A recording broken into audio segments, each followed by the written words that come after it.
Mom chose my step siblings over me and demanded to share my deceased dad's college fund or move out in a week.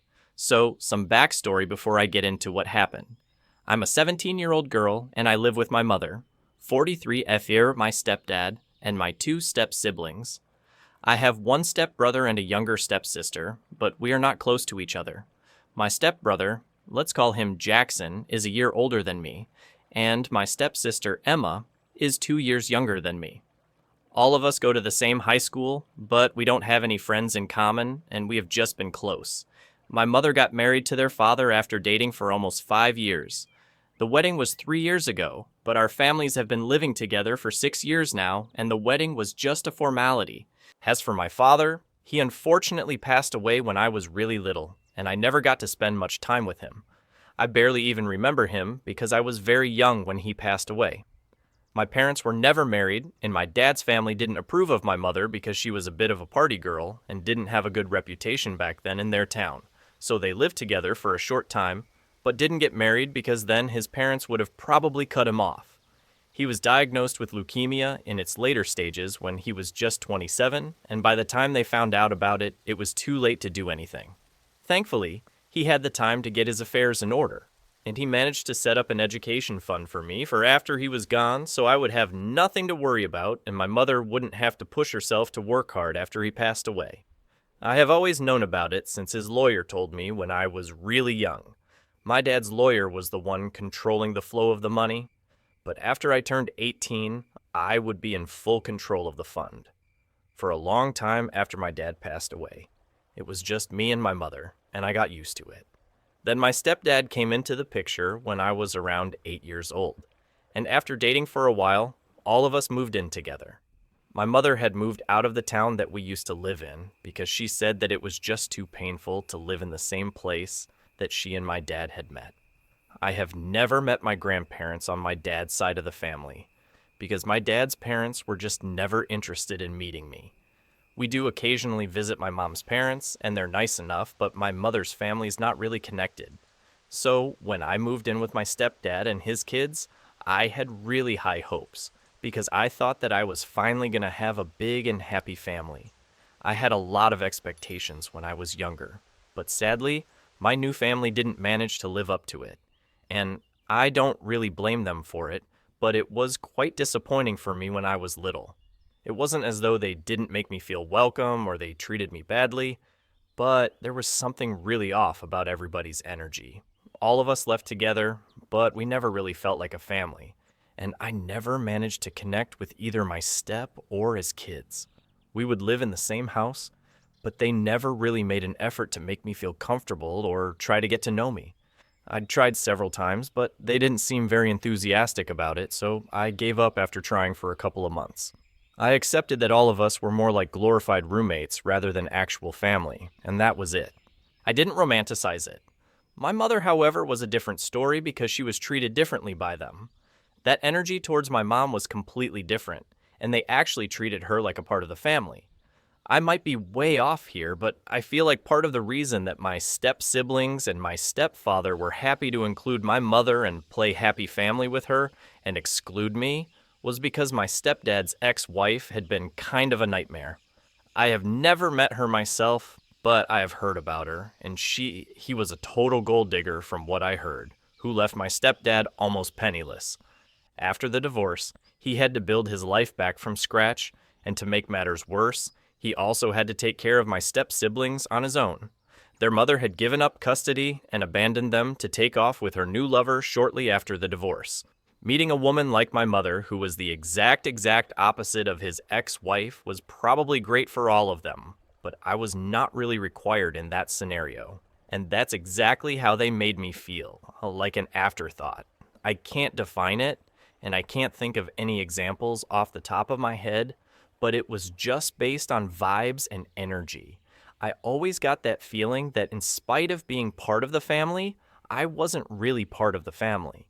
My only consolation was the fact that I could have been overthinking things, and that's what I used to tell myself whenever things would get a little too much for me. It feels weird to say this, but I was actually kind of jealous because it felt like my mother had finally found her people, but I was still on the outside, I started resenting all of them after a few years because it was like I had been left behind or something. I never brought it up with anybody because it always just seemed petty and meaningless, so I didn't want to make a big deal out by saying anything about it. That's how life was, and I wasn't okay with it, but I was content now coming to what happened a couple of days ago.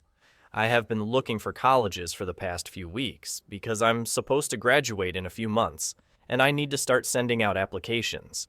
I'm not worried about the money because, like I said, my mother had always told me that there was a fund set aside for me, and that's what I was going to use. But then a few days ago, my mother said that she needed to talk to me about something really important. She told me that my stepfather hadn't been able to save money for his kids to go to college, so she needed me to help my family out and let my step-siblings use the money for my college fund as well. Jackson had taken a gap year and was about to start college at the same time as me, so that's what the conversation was really about. Legally, my mother couldn't control the funds because in his will, my father had clearly stated that only I would be able to control where I spent my money after I turned 18. And if I'm being honest, I didn't want to share the money with my step-siblings for starters. I didn't consider them family, and I'm sure that neither did they. And secondly, even if I didn't end up using the entire amount that my father had kept for me, I would still like to use it for myself. That kind of money could really help me get a head start and be useful to me when I get my own apartment and stuff. Until I started earning when he was going to help me out, I had already saved a lot since I went to public school instead of private, and my mother didn't have to spend any money on my education so far. I was also a really good student, so I was hoping to get a scholarship in whichever college I decided to apply and enroll in. Money had never been a matter of concern for me, but now that I was getting older and I was about to turn 18 in a few months, I was starting to think about saving and earning. So giving away money from my funds to my step-siblings didn't sound like a great idea. So I told my mother that I wouldn't be sharing those funds with them because I didn't think that it was necessary. If Jackson really wanted to go to college, he could just do what millions of kids do anyway and get a student loan. My mother was not pleased with my answer, and she said that I was being selfish. But I didn't even disagree. I was indeed being selfish, and I didn't see anything wrong with it. So instead of arguing with her, I just told her that I was being selfish, and it was completely fine because I didn't consider my step-siblings family. That's when my mother started screaming at me, because apparently believed that what I had said was no less than a criminal offense. It took me a few seconds to even process the fact that she was losing her mind simply because I had spoken the truth and told her that I didn't think of my step-siblings as family. The double standards were crazy because on one hand, the family had been treating me like an outsider for the past 8 years, and she had never seemed to notice it. Or maybe she didn't notice it and she just didn't care. But when it came to me, I had to consider them family and treat them as such for absolutely no reason. I tried to speak to her calmly and without screaming in her face, but there was no point because she was already going off on me and calling me ungrateful and whatnot. So I waited for her to finish yelling at me, and then I told her that she could scream at me all she wanted, but I wasn't going to change my mind. The only thing that screaming at me was going to accomplish was it was only going to alienate me even more and make me feel even less inclined to help them out in any capacity. My mother calmed down a little after I said that, and I thought that we were finally going to have a rational discussion afterwards, and I would finally be able to voice out my feelings. But that was foolish of me. I had forgotten that in that household, my feelings absolutely didn't matter, and all that mattered was if my mother, my stepfather, and my step-siblings were happy. My happiness was not very important to any of them. So after my mother calmed down, she told me that I had a week to make up my mind. But after that, she would be forced to kick me out of the house. I thought that she was joking, because it was simply ridiculous. But she told me that she wasn't. And since my birthday was coming up in less than a month, she would soon not even be legally obliged to let me live with them. And secondly, even if I didn't end up using the entire amount that my father had kept for me, I would still like to use it for myself. That kind of money could really help me get a head start and be useful to me when I get my own apartment and stuff. Until I started earning when he was going to help me out, I had already saved a lot since I went to public school instead of private, And my mother didn't have to spend any money on my education so far. I was also a really good student, so I was hoping to get a scholarship in whichever college I decided to apply and enroll in. Money had never been a matter of concern for me, but now that I was getting older and I was about to turn 18 in a few months, I was starting to think about saving and earning. So giving away money from my funds to my step-siblings didn't sound like a great idea. So I told my mother that I wouldn't be sharing those funds with them because I didn't think that it was necessary. If Jackson really wanted to go to college, he could just do what millions of kids do anyway and get a student loan. My mother was not pleased with my answer, and she said that I was being selfish. But I didn't even disagree. I was indeed being selfish, and I didn't see anything wrong with it. So instead of arguing with her, I just told her that I was being selfish, and it was completely fine because I didn't consider my step-siblings family. That's when my mother started screaming at me, because apparently believed that what I had said was no less than a criminal offense. It took me a few seconds to even process the fact that she was losing her mind, simply because I had spoken the truth, and told her that I didn't think of my step-siblings as family. The double standards were crazy because on one hand, the family had been treating me like an outsider for the past 8 years, and she had never seemed to notice it. Or maybe she didn't notice it, and she just didn't care.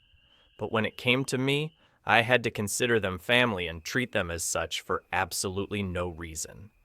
I tried to speak to her calmly and without screaming in her face, but there was no point because she was already going off on me and calling me ungrateful and whatnot. So I waited for her to finish yelling at me, and then I told her that she could scream at me all she wanted, but I wasn't going to change my mind. The only thing that screaming at me was going to accomplish was it was only going to alienate me even more and make me feel even less inclined to help them out in any capacity. My mother calmed down a little after I said that, and I thought that we were finally going to have a rational discussion afterwards, and I would finally be able to voice out my feelings. But that was foolish of me. I had forgotten that in that household, my feelings absolutely didn't matter, and all that mattered was if my mother, my stepfather, and my step-siblings were happy. My happiness was not very important to any of them. So after my mother calmed down, she told me that I had a week to make up my mind. But after that, she would be forced to kick me out of the house. I thought that she was joking, because it was simply ridiculous. But she told me that she wasn't. And since my birthday was coming up in less than a month, she would soon not even be legally obliged to let me live with them, because I wouldn't be a minor anymore. So I would be out of the house, and I would be completely on my own if I didn't agree to share the college fund that my father had, specifically just for me with my step-siblings. I could hardly even believe that my own mother would say such a thing and put me in such a difficult position just for the sake of my step-siblings when I was supposed to be her own flesh and blood. She told me to tread carefully and think this over, because this decision could cost me everything. And then she left the room while I sat there and tried to process what she just said. It was incredibly insulting for me to be treated that way by my own mother. In that day, I made up my mind that I was going to get out of this house, no matter what the cost. So I started talking to my friends and told them that I needed help to find an apartment of my own because I was planning to move out. For my 18th birthday, I told them everything that my mother had said and explained the urgency of the situation to them. I knew that once I turned 18, I would get all the money, and then I would be able to control where I spent it.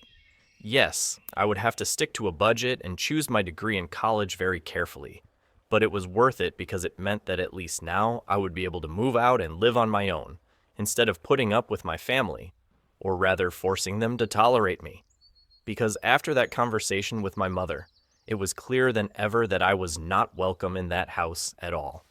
And I really was an afterthought. All these years, I had not been overthinking anything. In fact, I might have even been underthinking things because I really hadn't ever seen this coming. A couple of days passed, and a friend of mine told me that she had been able to speak to a cousin who was also applying to the same colleges that I was, because we had an interest in the same field.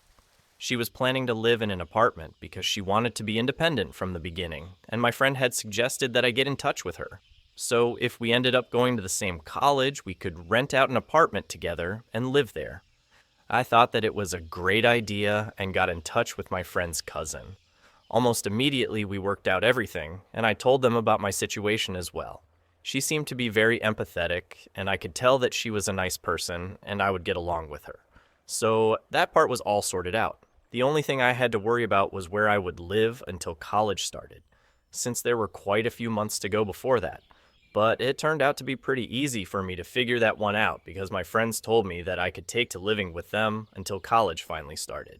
It was a messy and risky plan, but I was willing to go through with it because anything would be better than living with my mother and these people. Because the way that I was being treated after that fight with my mom was horrible. And I don't mean horrible in the sense that they were speaking to me badly or torturing me or whatever, but what they were doing was far more humiliating. They had all ganged up on me and were acting like I was the single most disgusting creature to ever exist. Like, if I would enter a room, everybody would instantly stop talking and go back to their own rooms. They would give me the side eye all the time and refuse to even speak to me, like I had done something wrong. It was humiliating, and I felt like running away because it just felt so bad. It took me a while to arrange something for myself, but I made up my mind that as soon as my friends were ready to take me in, I would leave this place.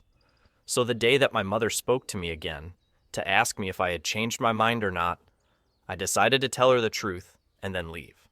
I told her that I had not changed my mind, as a matter of fact, and that I would actually be leaving this place.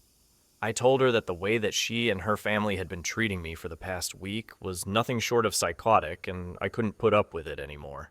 I told her that I had already spoken to a couple of friends, and that I would be living with them until I could start college and move away from here.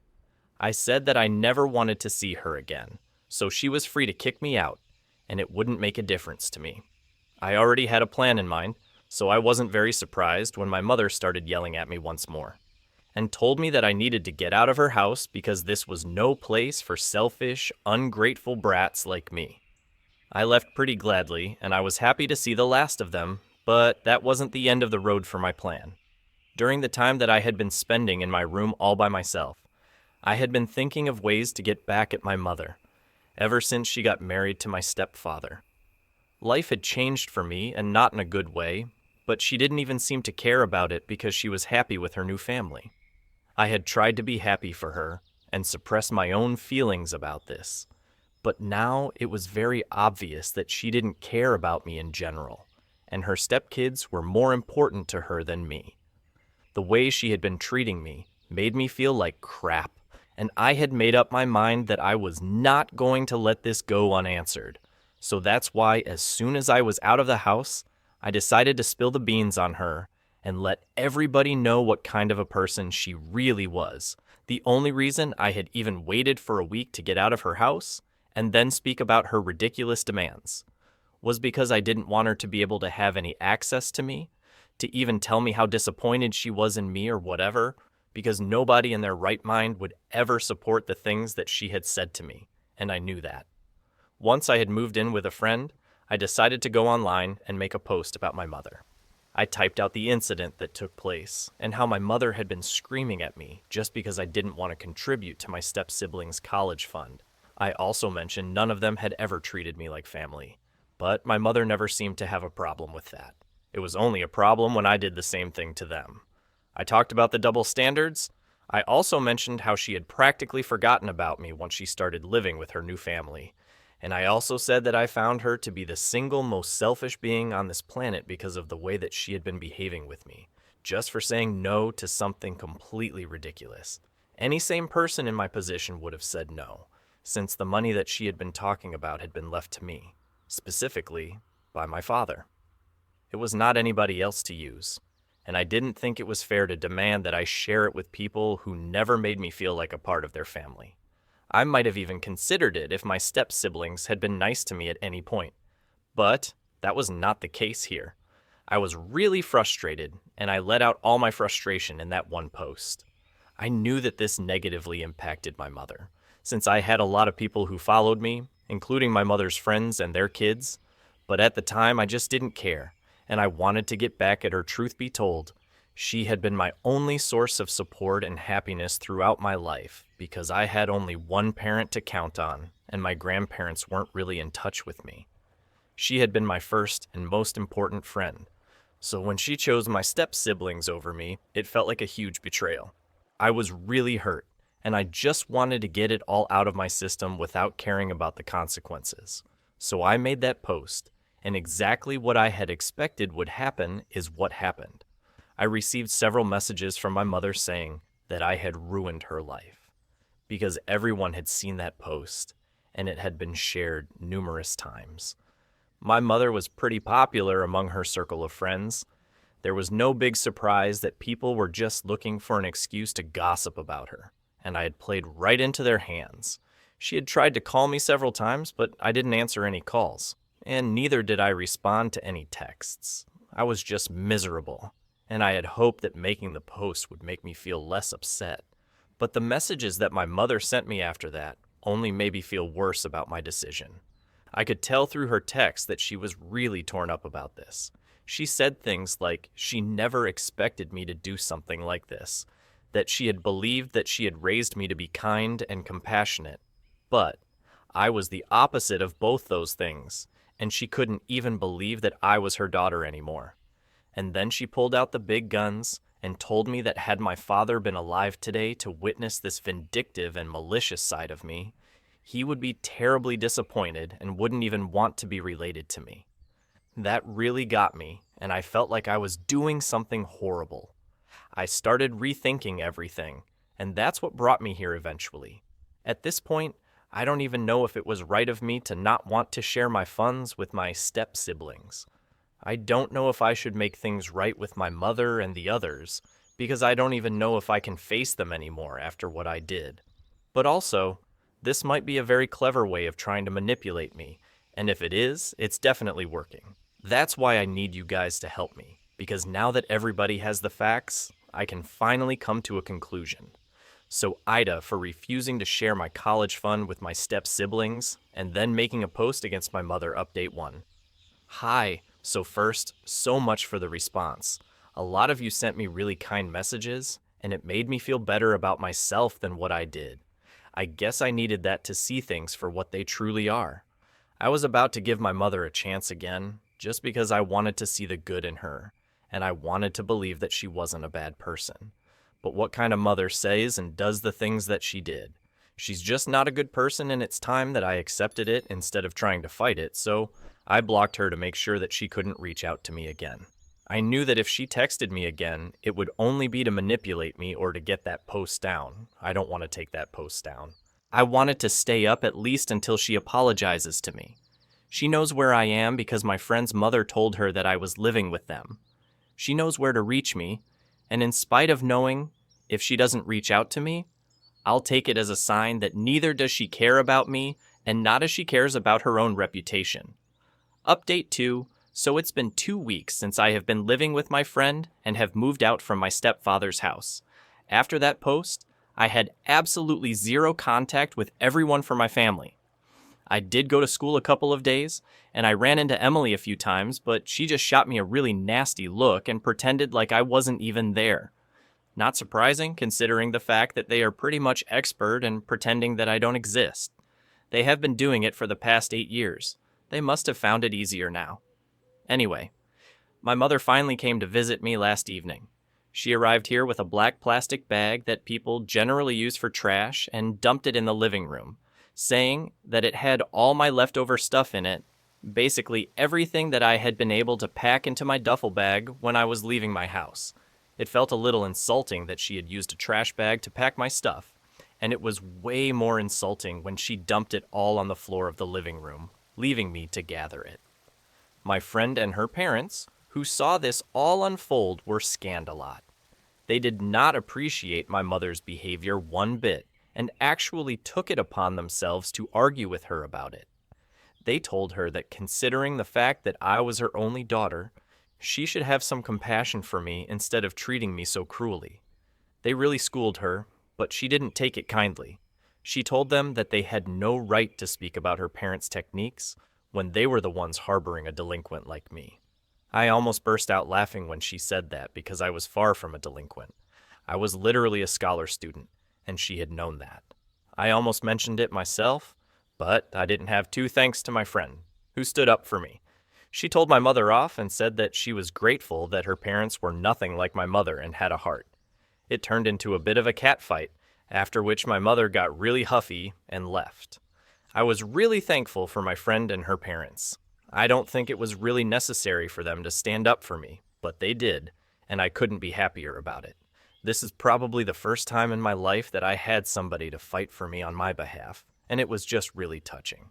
But anyway, I don't think my mother will be coming back anytime soon, because after the welcome that she received yesterday, I wouldn't dare to show up around here again, and I really hope that she doesn't show up because I'm just sick of the drama.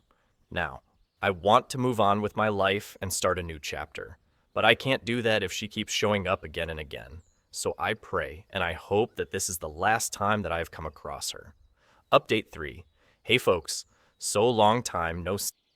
I have been MIA for quite a while now, a couple of months I think, but you can't blame me for it. It was because I was applying to colleges and trying to get into a good one with a scholarship.